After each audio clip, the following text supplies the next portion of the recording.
Fala, pessoal, que vitória do Inter, hein? No sufoco, foi um jogaço, né? Um jogo de Beira-Rio lotado, né? Num domingo de sol, um outono bonito, um dia agradável de ver jogo, né? E o jogo foi legal. O jogo foi legal e a vitória do Inter aconteceu de uma forma onde o torcedor muitas vezes se frustrou porque o Inter perdeu muitos jogos no final. E dessa vez o Inter faz o jogo no final. E num momento difícil, quando o jogo estava empatado e que parecia que se alguém fosse fazer o gol, não era o Inter, era o Flamengo. Mas foi o Inter que fez. Então, mudou. O astral do domingo para o Internacional começa diferente. Será que foi a tal virada de chave que o Mano tinha falado, né? Que começa contra o Flamengo? Vamos falar sobre isso. Antes eu quero te convidar, se não está inscrito no canal, te inscreve no canal, facilzinho, ó, só clicar aí embaixo, ó, onde diz inscrever, puf, clicou em cima ali, está inscrito no canal. Vai dando um like, também nos ajuda muito aí com o YouTube, dá uma moral aqui pro canal e ativa as notificações, né? Vai sempre estar por dentro de tudo que estiver acontecendo. Bom, o Inter vinha devendo. E por que diz vinha devendo? Porque o Inter é o vice-campeão brasileiro, o Grêmio vinha subindo da segunda divisão e o Inter não chegou nem à final do Campeonato Gaúcho, né? E não vinha tendo bom desempenho. O Inter para no Caxias, né? Então, o Inter vinha sendo cobrado porque a expectativa era maior. Afinal de contas, não era um novo trabalho. Não é assim, ó, tá começando do zero. Não, era um grupo muito parecido, né? A base toda a mesma.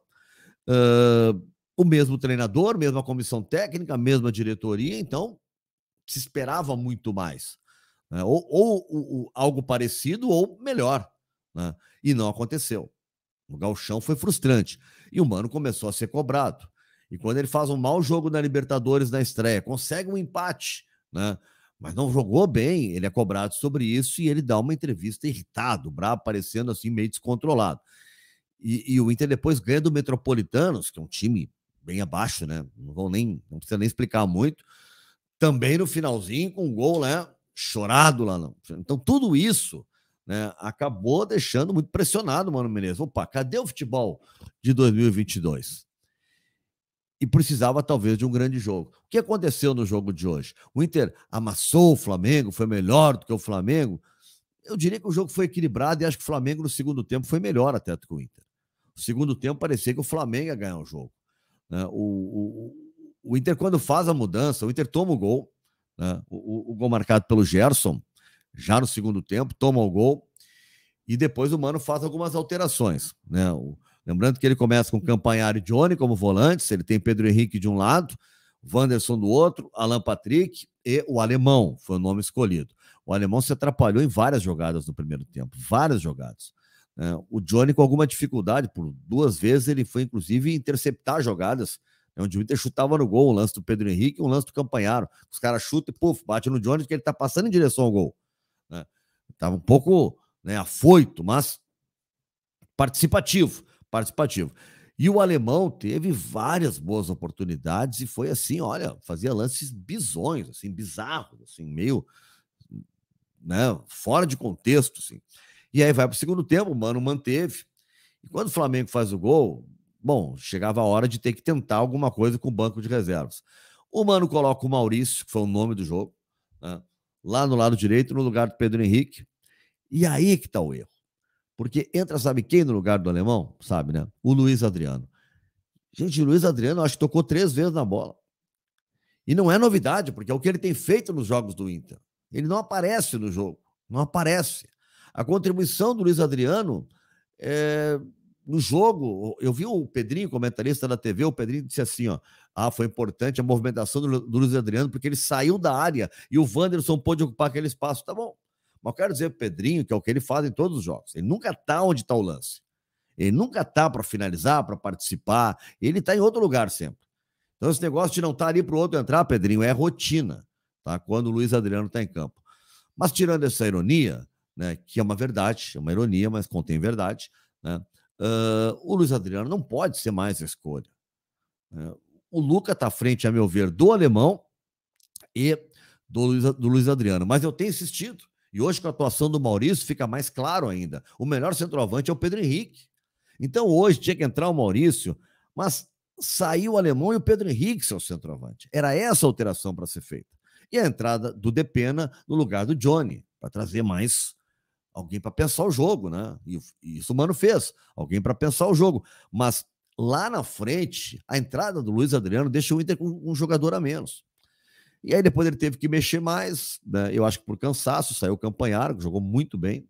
Entrou o Baralhas, cai a qualidade. Entrou o Jean Dias, cai a qualidade em relação ao Wanderson, mesmo que ele tenha sido decisivo, né?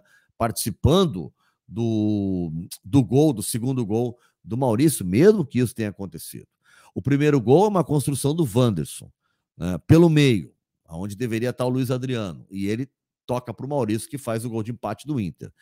E esse último gol, né, é um gol da insistência, que é uma bola que parece meio que perdida. O Jean Dias, que tinha entrado no lugar do Wanderson, vai atrás da bola. Há um choque ali, uma trombada, né? O jogo segue, a arbitragem não marca nada. O Maurício chegou a pedir um pênalti, mas ele segue o jogo. O Santos, goleiro Santos, está adiantado. E o Maurício faz um golaço, toca por cima, né? Na gaveta, faz 2-1 e aí vai para o abraço, se consagra, né? Mas antes disso acontecer, o Flamengo tinha tido 3 oportunidades para marcar.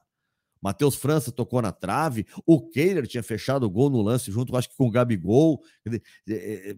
As coisas do Flamengo pareciam, olha, se alguém vai fazer o Flamengo. E o Inter já fechava até com um empate, olha, terminar o jogo agora é bom para o Inter.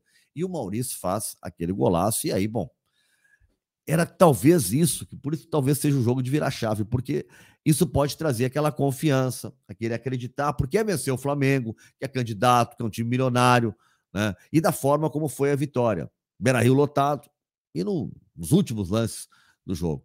Então, pode ser sim o jogo para virar chave. Espero que o Inter consiga manter essa intensidade para os próximos jogos. E é claro, o Mano vai ter que fazer várias correções e algumas escolhas, né? O Luiz Adriano não dá mais. O Mano vai ter que perceber isso, né? Algumas coisas assim que ele vai ter que... Não dá mais para insistir. Deixa eu ver só uma coisa aqui. Por exemplo, Igor Gomes, na lateral direita, tá jogando mais do que o Bustos em toda a temporada, independente da lesão do Bustos.